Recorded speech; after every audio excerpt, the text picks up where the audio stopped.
Ngomongnya aja ta'aruf tapi aktivitasnya masih kayak pacaran gitu, Mbak. Sekarang itu lagi viralnya ta'aruf gitu. Kalau dulu kan pacaran, kalau sekarang ta'aruf gitu. Ini kan sesuatu yang positif gitu. Tapi terkadang mereka itu belum tahu ta'aruf yang sesuai dengan syariat itu tuh seperti apa sih. Bisa jadi aktivitasnya tuh ya sama kayak pacaran gitu, cuma statusnya ta'aruf gitu. Coba dong Mbak jelasin ke teman-teman semuanya biar teman-teman juga paham gitu ta'aruf yang sesuai syariat itu seperti apa. Terlepas dari ta'aruf itu jadi melenceng atau enggak, kita perlu bersyukur ya. Perlu bersyukurnya adalah akhirnya kata-kata ta'aruf menjadi viral gitu. Iya betul. Ya kan, daripada dulu ngomong mungkin namanya ta'aruf itu tabu banget. Apa sih ta'aruf? Nggak kebayang deh kayak gimana ta'aruf. Kayak beli gitu. kucing dalam karung. Nah ya, ternyata di masyarakat sekarang kata-kata ta'aruf itu bukan menjadi hal yang negatif lagi gitu, bahkan menjadi kebutuhan bagi mereka yang mau menikah gitu. Bahkan sekarang kayaknya kalau lihat orang pacaran banyak orang yang risih ya. Iya, gitu udah kan, nggak suka gitu. Banyak banget meme di Instagram gitu, di Twitter yang bilang bahwa ngapain jagain jodoh orang gitu kan ya.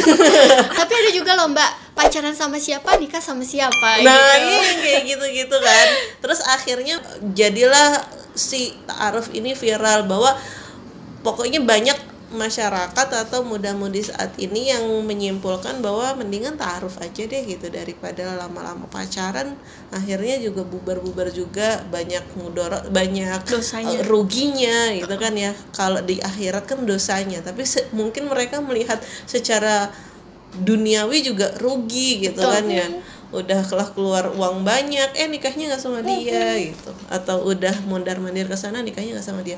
Nah prakteknya seperti apa di masyarakat ya kita harus memahami juga. Mungkin mereka hanya sebatas mendengar teori ta'aruf itu cuma sekilas aja gitu kan ya. Apa ta'aruf itu hanya menghilangkan kata pacaran tapi aktivitasnya masih sama, atau ta'aruf itu ya benar-benar harus seperti kaidah ta'aruf yang sesuai syariat Islam gitu kan ya.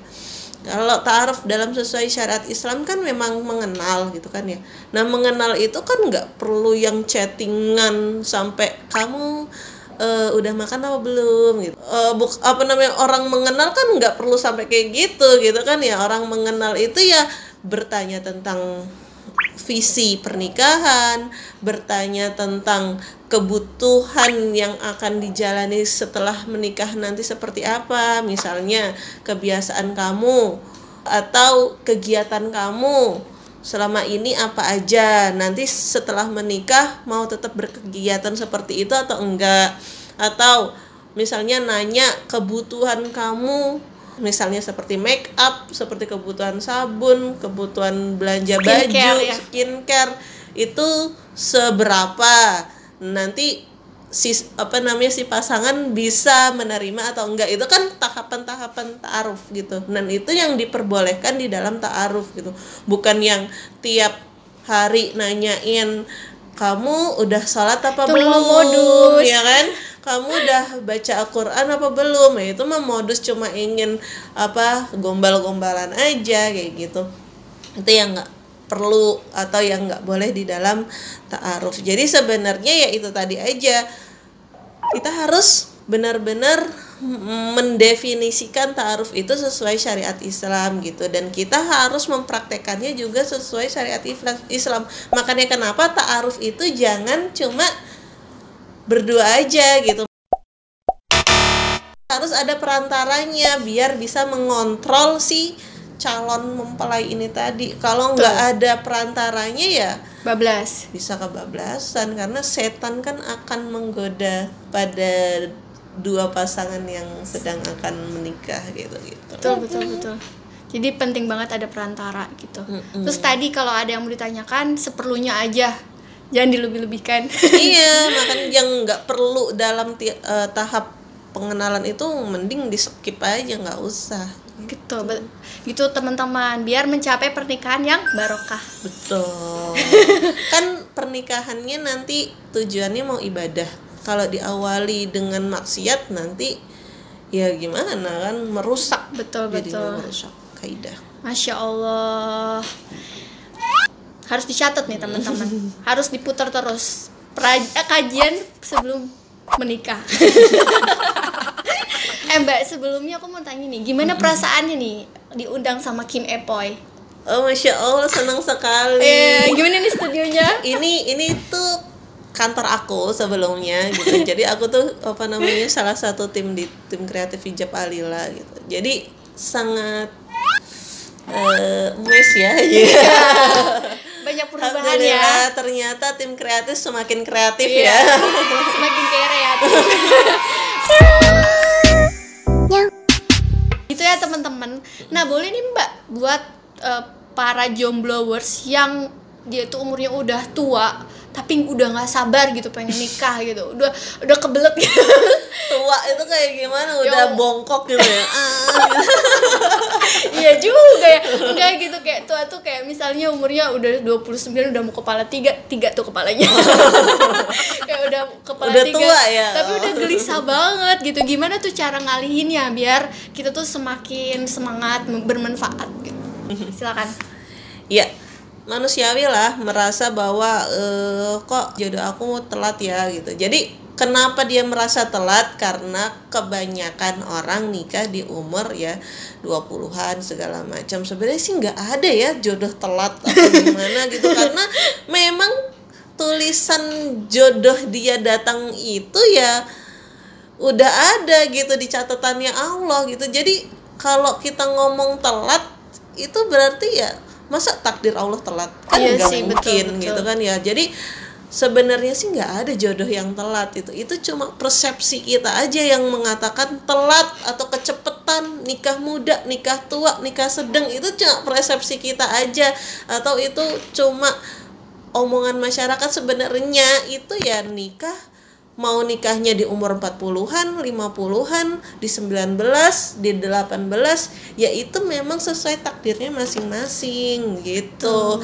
Nah, bagi teman-teman yang mungkin udah merasa telat nih aku belum nikah-nikah gitu kan ya, coba deh digeser persepsinya itu gitu, bahwa oh emang jodoh aku belum di waktu yang sekarang. Allah menulisnya sekarang aku belum bertemu jodoh, berarti aku akan mengisi waktu kejombloanku ini untuk hal yang lebih produktif lagi, yang lebih bermanfaat lagi untuk umat, yang lebih maksimal lagi. Kalau kemarin aku habis waktunya hanya untuk memikirkan jodoh, mungkin kedepannya aku akan lebih memikirkan bagaimana aku bisa lebih bermanfaat untuk umat, lebih bermanfaat sama tetangga-tetangga sekitar gitu kan ya, lebih bermanfaat untuk keluarga misalnya, orang tua, ya. gitu kan ya, orang tua, untuk adik-adik, untuk kakak-kakak gitu. Itu kan lebih produktif gitu kan ya. Nanti dengan kita sibuk seperti itu tahu-tahu ada yang lamar gitu kan, lebih enak, lebih happy gitu daripada ngabisin waktu hanya untuk mikirin kapan dia datangnya. Iya, bener banget. Tapi kadang juga ada nih orang yang di posisi mungkin yang waktunya misalnya kayak Evin yang udah tua, ya nggak sih, masih muda ya. Kayaknya ada keriput ya.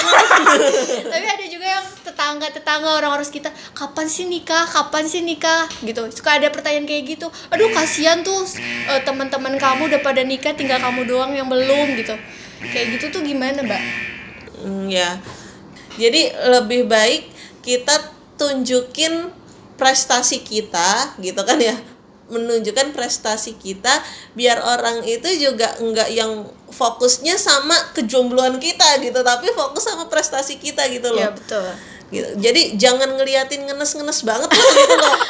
Dia nikah gue kapan? Iya gitu. Enggak gitu juga kali. Jadi gitu. jangan ngeliatin kalau kita itu kayak ngelamun sendiri meratapi gitu, galau, diam di sungai, tahu-tahu bunuh diri, update status tentang kegalauan segala macam, itu juga bikin aura negatif untuk lingkungan sekitar. Betul, kan betul.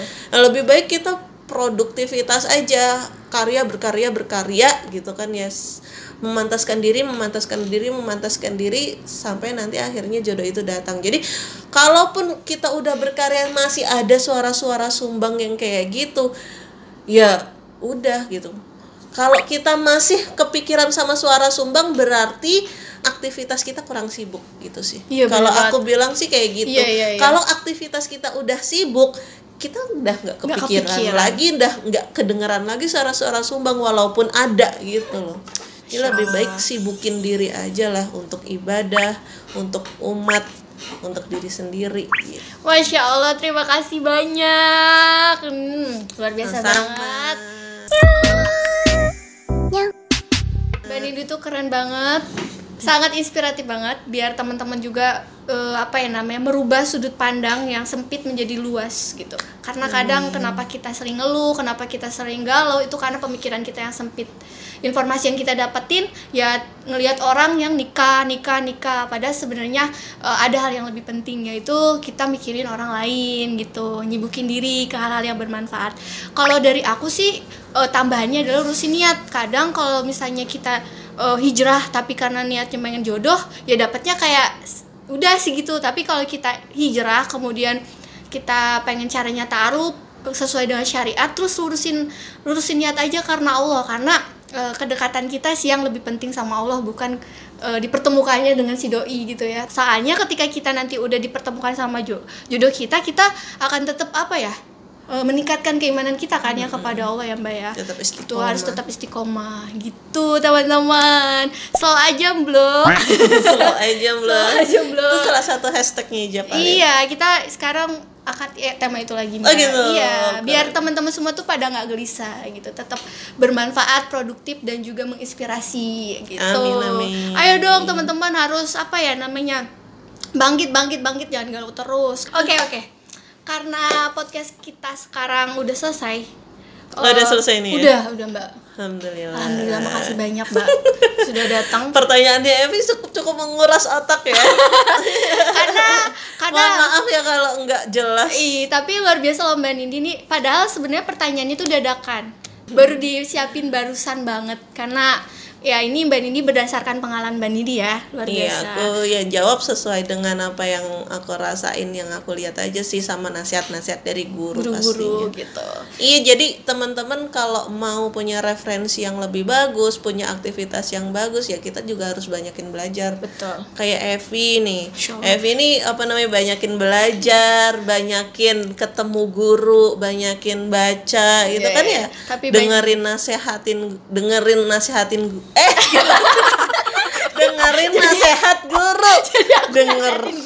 Denger nasihatin guru.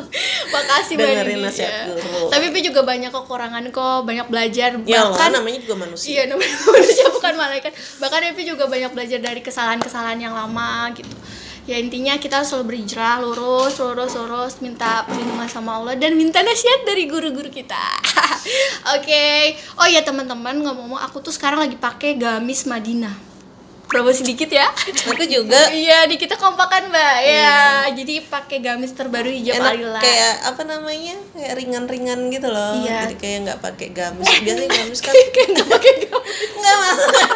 Rasanya tuh ringan aja gitu. Ngomong-ngomong, aku tuh sama Mbak Nindi sama, tapi Mbak Nindi lebih kelihatan intelektual gitu. Kalau aku udah nggak jelas. Sama-sama LP itu udah nggak intelektual. Ini aku pakai warna apa ya? Duh, cantanya aku. Taduh Kat. Oh ya, kalau kalian pengen tahu gamis kita, boleh cek aja katalog hijab Alila. Dan kalau teman-teman pengen tahu buku-buku kita, bisa diintip di Alila Books ya Mbak ya. Alila Books gitu. Oke, makasih banyak Mbak Nindi udah jauh-jauh datang ke sini. Jauh. Terima kasih banyak. Jangan kapok ya kalau diundang lagi Kim Epoy. Amin. Nanti kalau Kim Epoy nelfon Mbak Nindi lagi, Mbak Nindi bersedia ya. Insyaallah. Teman-teman semua, jazakallah khair. Terima kasih teman-teman udah nyimak podcastnya Kim Epoy sepanjang ini. Semoga bermanfaat dan tungguin Kim Epoy selanjutnya. Dadah. Assalamualaikum.